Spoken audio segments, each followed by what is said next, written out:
ملکہ بلقیس کا واقعہ آپ کو سناتا ہوں۔ اپنے زمانے کی عورتوں میں سب سے زیادہ عقل مند، تدبیر والی، علم کے اعتبار سے بھی سب سے برتر۔ ان کا نام تھا یلمقہ بنت مشرع بن ذی جدن۔ والد ان کے بادشاہ تھے اور یہ امور سلطنت میں اپنے والد کی مشیر تھی، ایڈوائزر تھی۔ اپنے والد کے انتقال کے بعد یہ ملکہ بن گئی۔ پہلے غیر مسلمہ تھیں، سورج کی پجاری تھیں، استغفر اللہ۔ حضرت سلیمان علی نبینا علیہ الصلاۃ والسلام کی بارگاہ میں حاضر ہو کر انہوں نے اسلام قبول کیا اور ان کی زوجیت کا شرف پایا۔ ان کا واقعہ قبول اسلام کا کیا ہے؟ ایک مرتبہ سلیمان علی نبینا علیہ الصلاۃ والسلام، جنہیں اللہ پاک نے نبوت بھی عطا فرمائی اور پوری زمین کی ساری دنیا کی سلطنت عطا فرمائی، ان کے لشکر میں انسانوں کے علاوہ جنات بھی ہوتے تھے، پرندے بھی ہوتے تھے۔ اپنے لشکر کے ساتھ سفر کر رہے تھے، پانی کی حاجت پیش آئی، انسان، جنات، پرندے پانی تلاش کرتے ہیں، پانی نہیں ملتا۔ ہدہد، اس کو اللہ نے یہ مہارت دی کہ پانی تلاش کر لیتا تھا، زمین کے اندر پانی کی موجودگی دیکھ لیتا اور پانی قریب ہے یا دور ہے اس کو پتہ چل جاتا۔ جب ہدہد کو طلب کیا گیا تو ہدہد یہ موجود نہیں تھا۔ کچھ ہی دیر کے بعد ہدہد حضرت سلیمان علیہ السلام کے دربار میں حاضر ہو گیا، بڑے ادب کے ساتھ، عاجزی کے ساتھ معافی مانگنے لگا اور کہنے لگا کہ میں ملک سبا سے آپ کے لیے ایک عجیب و غریب خبر لایا ہوں۔ وہاں ایک عورت لوگوں پر حکمرانی کر رہی ہے، اس کے پاس ایک بہت بڑا تخت ہے، سونے کا، چاندی، ہیرے جواہرات کا بنا ہوا، 80 گز لمبا، 40 گز چوڑا، 30 گز اونچا۔ مگر افسوس کی بات یہ ہے کہ وہ لوگ خدا کو چھوڑ کر سورج کی پوجا کرتے ہیں، استغفر اللہ۔ حضرت سلیمان علی نبینا علیہ الصلاۃ والسلام نے ہدہد کی خبر سننے کے بعد ملکہ بلقیس کے نام اسلام اور نیکی کی دعوت پر مشتمل ایک لیٹر لکھا۔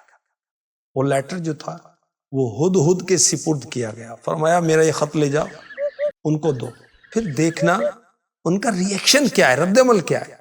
ہدہد ملکہ بلقیس کے پاس پہنچتا ہے، اس کے گرد امراء ہیں، وزراء ہیں، وہ لیٹر بلقیس ملکہ کی گود میں ڈال دیتا ہے۔ دربار میں موجود وزراء کو اس نے ایڈریس کیا، مخاطب کیا اور اطلاع کی کہ سلیمان علیہ السلام کا خط آیا ہے اور انہوں نے ہمیں مسلمان ہونے اور فرما برداری کرتے ہوئے اپنے پاس آنے کا آرڈر کیا ہے۔ خط کا مضمون سنا کر ملکہ بلقیس اپنے وزیروں کی طرف متوجہ ہوئی اور کہا کہ اس بارے مجھے مشورہ دیں، کیا کرنا چاہیے؟ وزراء نے کہا کہ ہم جنگ کریں گے۔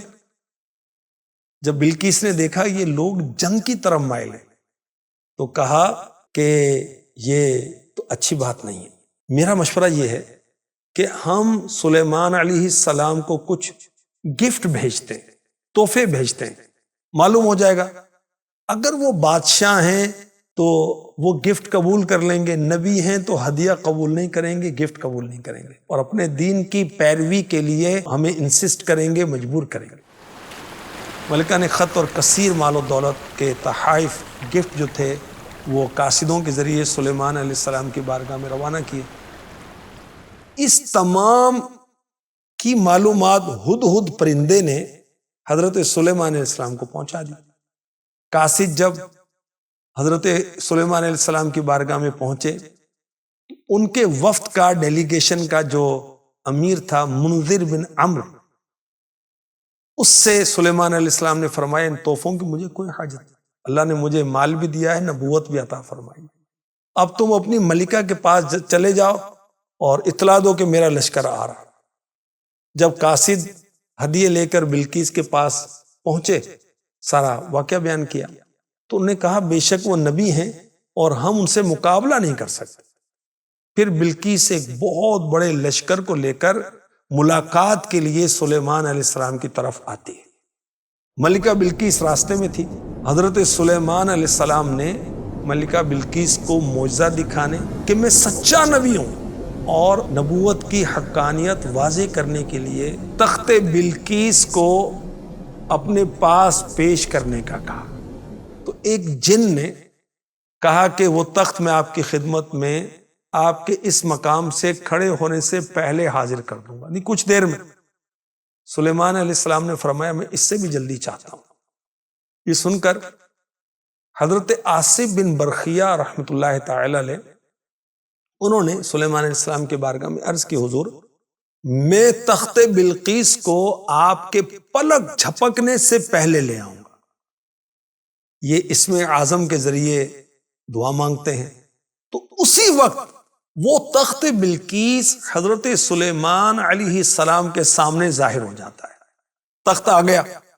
حضرت سلیمان علیہ السلام نے ملکہ بلقیس کی آزمائش کے لیے تخت کی کچھ شکل و صورت تبدیل کر دی۔ جب ملکہ بلقیس سلیمان علیہ السلام کے پاس آئی تو اس وقت تخت موجود تھا، تو حضرت سلیمان علیہ السلام نے ملکہ سے کہا کیا تیرا تخت ایسا ہی ہے؟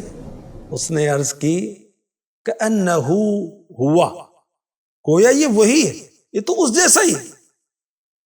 تخت میں تبدیلی کر کے ملکہ بلقیس کا امتحان لیا گیا تھا۔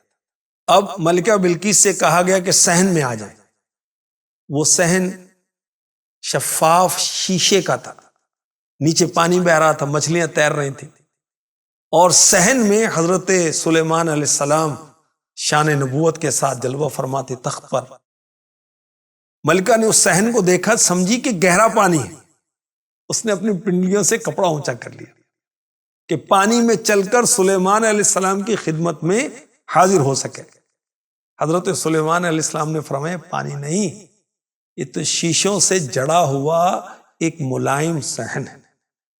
یہ سن کر ملکہ بلقیس نے اپنی پنڈلیاں چھپا لی، اور یہ عجوبے دیکھ کر بڑا اس کو تعجب ہوا، اور اس نے یقین کر لیا کہ حضرت سلیمان علیہ السلام کا ملک اور حکومت اللہ پاک کی طرف سے، اور ان عجائبات سے بلقیس نے اللہ پاک کی توحید اور حضرت سلیمان علیہ السلام کی نبوت پر استدلال کیا۔ اب حضرت سلیمان علیہ السلام نے اسلام کی دعوت دی تو ملکہ بلقیس نے عرض کی یا رب میں نے اپنی جان پر ظلم کیا، اور میں سلیمان کے ساتھ اس اللہ کے حضور گردن رکھتی ہوں جو سارے جہان کا رب ہے۔ پھر ملکہ بلقیس نے حضرت سلیمان علیہ السلام کی اطاعت قبول کی اور کہا ہمیں اللہ پاک کی قدرت اور آپ کی نبوت کے صحیح ہونے کی خبر ہو چکی ہے، ہم نے آپ کی اطاعت اور فرمان برداری اختیار کی اور اسلام قبول کیا، اور بلقیس ملکہ مسلمان ہو گئی، اور انہیں حضرت سلیمان علیہ السلام کی زوجیت کا شرف بھی حاصل ہوا۔ صلو علی الحبیب صلی اللہ تعالی علی محمد وعلی آلہ وصحبہ وبارک وسلم۔